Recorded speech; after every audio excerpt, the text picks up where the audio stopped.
What would you say to people that say they don't have to eat clean food or kosher food, they can eat whatever they want according to the scriptures?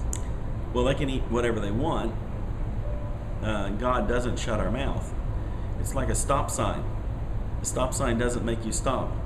There's something in your heart that makes you stop. Now, I realize that most of us have been shown, according to scriptures, that you can eat whatever you want. But there's several things that aren't taken into consideration there. I don't think God is looking for people to throw them into hell. So I'm not trying to say that if you eat a bologna sandwich made out of pork bologna that you're going to hell. I don't think the scripture says that. But the scripture does say that he wants a set apart people. And in his definition of what it means to be set apart, he gave a definition in Torah that included what we ate. Now that seems really odd. I mean, it doesn't seem very spiritual, does it?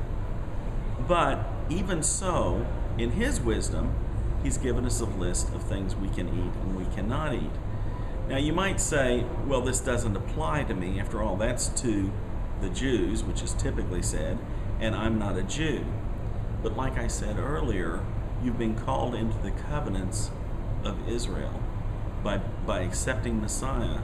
So most of the scriptures that seem real clear about that you can eat anything you want to in the New Testament, on a second review, you find out that they're really not saying what you've thought.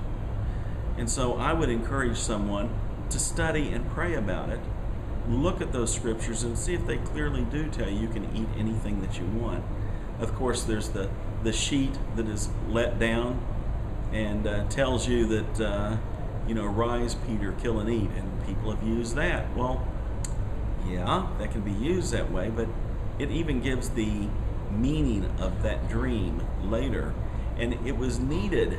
We needed something really strong to get this message across to Peter that Jewish halakha, or the Jewish interpretation of Scripture, had said that he could not go to people who were unclean, just like food is unclean. Well, if he can't go to people who's unclean, how can he call those who were in the nations out of the nations to the God of Abraham, Isaac, and Jacob? So he was given the message that he was supposed to not consider man unclean.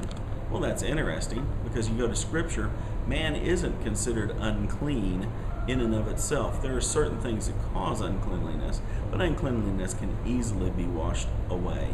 All we need to do is obey God in what he has done, and he had sent, I guess he had given a message to Israel that one of the things they were supposed to do was be a light to the nations. How can you be a light to the nations if the source of that light's never in the nations? So it was a corrective measure on what one of the schools in Jerusalem had been teaching. The school of Shammai had been separating everyone from the nations. And it was that corrective nudge that Yeshua himself was explaining, and in that case to Peter in that vision. Come out of the world, oh my people, seek the truth, avoid the evil, learn Yahweh's ways, Torah Life Ministries. Come out of the world,